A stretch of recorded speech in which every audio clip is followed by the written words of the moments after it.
भैया आपका नाम क्या है? पुष्पेंद्र सिंह राठौर। अच्छा, तो भैया आप यहीं पर किसान आंदोलन में रहते हैं? मैं प्रतिदिन इसके रास्ते से निकलता हूँ। मैं बगल की कॉलोनी में रहता हूँ। मैं किसान की हितों का मतलब कानूनों का समर्थन करता हूँ और जो इनके साथ अत्याचार उसका जो हो रहे हैं और जो इनके साथ गलत कानून लाए गए उसका मैं उसका विरोध करता हूँ और उनके लिए वापसी के लिए मैं समर्थन करता हूँ। लेकिन कहा जाता है कि किसानों ने पूरे रास्ते नहीं बंद कर नहीं, रखे कोई हैं। रास्ता बंद नहीं कर रखा है। हम प्रतिदिन इस रास्ते से आते हैं, रास्ते खुले हुए हैं।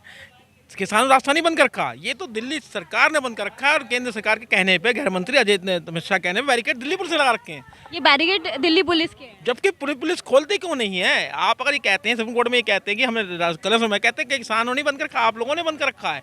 आप बैरिकेड खोल दीजिए, ये भी जाएंगे, हम सब भी जाएंगे। आपने तो उन लोगों को तंग कर रखा है और आरोप आप किसानों पर लगा रहे हैं। ये किसान का कोई इसमें दोष नहीं है। आप उंगली जो है दबाना इसलिए चाहते हैं कि किसानों की तरफ लोग उंगली जाए और किसानों दबाएं, लेकिन गलती आपकी है कि आप बैरिकेड खोलिए ना। सुप्रीम कोर्ट कह रही है रास्ता खोल दो, तो आप क्यों नहीं खोलते हैं? आपके अंदर में पुलिस है, अमित शाह के अंडर में, गृह मंत्री के अंडर में पूरी पुलिस है, तो आप उनसे क्यों नहीं कहते बैरिकेड हटा दो, सब लोग गाड़ियां भी जाएं। आप तो ये देखिए यहाँ तक गाड़ी आती है, किसान तक गाड़ी पहुंच जाती है, लेकिन आगे अटकती है दिल्ली पुलिस पे और सरकार पे। तो सरकार दोषी है, किसान दोषी नहीं है इसके लिए। ये गलत इन आरोप लगा रहे हैं, दुनिया को इनमें बदनाम करने के लिए ये आरोप लगाया जा रहा है किसान बंद कर रहे हैं। कि हम तो दिल्ली आते हैं, हम दिन रात वहाँ तक पहुँचते हैं यूपी गेट तक, लेकिन आगे जाके अटक जाते हैं बैरिकेड पे जाके। हम खुद गाड़ी करना चाहते हैं ले जाए, लेकिन आगे जाके फिर पुलिस कहती है नहीं जी आप जाओ यहाँ से और वापस चले जाओ, क्योंकि वो ये गलती सरकार की है। सरकार रास्ता नहीं खोल रही, ये झूठा आरोप लगा रहे हैं किसानों पर। अच्छा, ये और बताइए कि आपको क्या लगता है जो इंटरनेट बंद किया गया, जो सुविधाएं बंद करी गई, ये गलत था या सही था? ये टोटल गलत है। हमें मौलिक अधिकार कहने का है, हमें बात पहुंचाने का अधिकार है, हमें बात सुनने का अधिकार है, जो हमारे संविधान में लिखा हुआ है। लेकिन तानाशाही तालीम, ये एक दूसरी काले अंग्रेज की सरकार है जो कहती है जो हम कहेंगे वो करेंगे।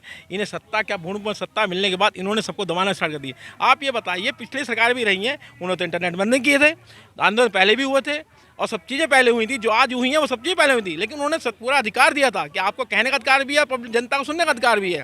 लेकिन इनके पास क्या है कि तानाशाही। हिटलर ये पहला प्रधानमंत्री हिंदुस्तान में पहला बना जो हिटलर ही लिखा रहा है कि उसके बाद इससे पहले को हिटलर बना ही नहीं था।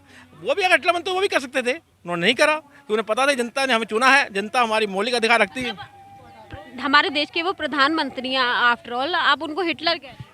साहब एक बात है, ये मैं इसलिए हिटलर कह रहा हूँ कि जब सब पे हिटलर ही चला रहे हैं, जनता की बात को, मन की बात सुनाते तो हैं लेकिन मन की बात सुनते नहीं है, तो एक बात है ये हिटलर ही, तो उसकी गिनती हिटलरों में तो होती है। जो मन आपका कहने का मतलब ये है कि प्रधानमंत्री को जो आम नागरिक है उनकी भी बात सुननी चाहिए। एक बात बताइए, संसद में कानून पास किया इन्होंने इनके विरोध में है, और कितनी दूर है दिल्ली है यहाँ से? क्या इसमें अपने गृह मंत्री भेज नहीं सकते थे प्रतिनिधि कि भाई हम आपके साथ समर्थन में हैं? एक बताइए, लखीमपुर में 80 किलोमीटर दूर बैठे थे केवल, लखीमपुर इतना बड़ा नरसंहार हुआ, इन्हें एक शब्द नहीं बोला और वहाँ तक नहीं गए, तो क्या हिटलरी से और किससे ऐसे हिटलरी का हो गया? आप जब वहाँ लखीमपुर में इतना बड़ा कांड हो गया, लोगों को रोन दिया गया, किसान रोन दिया गया, और आप थोड़ी दूर 80 किलोमीटर दूर बैठे थे और उसके बाद भी आपने वहाँ महोत्सव मना रहे थे। महोत्सव मना, लेकिन महोत्सव तो अच्छा लग रहा, लेकिन उनकी किसानों दर्द नहीं आपको अच्छा लगा, इसलिए आपने उन पर एक शब्द, तो हिटलर और किसे हिटलर कहते हैं? हमारे जो पहले अंग्रेज क्या था, इसमें अंग्रेजों में क्या फ़र्क है कि अंग्रेज भी ये कहते थे जो हम कहेंगे वो आपको मानना पड़ेगा, आपकी बात हम नहीं सुनेंगे। ऐसा ही अगर इसी की हिटलर गिनती हुई तभी तो हम अंग्रेज को उठाना चाहते थे। हमारे पास कोई स्वायत्ताधिकार नहीं था, हम कुछ अपनी बात नहीं सकते, अपने कह नहीं सकते थे, इसलिए हम करें जो भगाना चाहते थे। तो आज अगर ये हिटलर है तो हम क्यों नहीं क्या कहते? हिटलर कोई किस तरह से हिटलर नहीं है, जो जनता को अपना मन रखने की बात, अपना अधिकार नहीं दे रहा, जो आता है उसको देशद्रोही, जो इसके अगर जो अपनी बात रखना चाहता है, जिसको संविधान ने अधिकार दिया हमें। तो अभी आप बोल रहे हो, कल को वो आपको देशद्रोही बोल देंगे, फिर क्या होगा?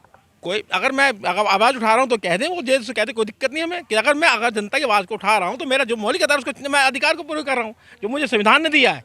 इसी संविधान ने दिया, हिंदुस्तान के संविधान ने मुझे दिया कहने का कि मुझे अपनी बात रखने का अधिकार दिया है कि कोई अगर मेरे साथ गलत होता है तो मैं उस बात को रखूँ। अगर उस पर ये हिटलर कहते हैं, कुछ भी कहते हैं, तो मुझे कोई फर्क नहीं पड़ता इनकी बात से, क्योंकि मैं तो अपनी आवाज़ रखता रहूँगा, इनकी आवाज़ से दबूंगा नहीं और अपनी आवाज़ को रखता रहूँगा। जो भी इनकी गलत नीतियाँ होंगी, जो भी किसानों के विरोध में ये करेंगे, जो उनके हित में नहीं, और किसान का विरोध नहीं है, ये आम जनता में। आप ये देखिए, आज जो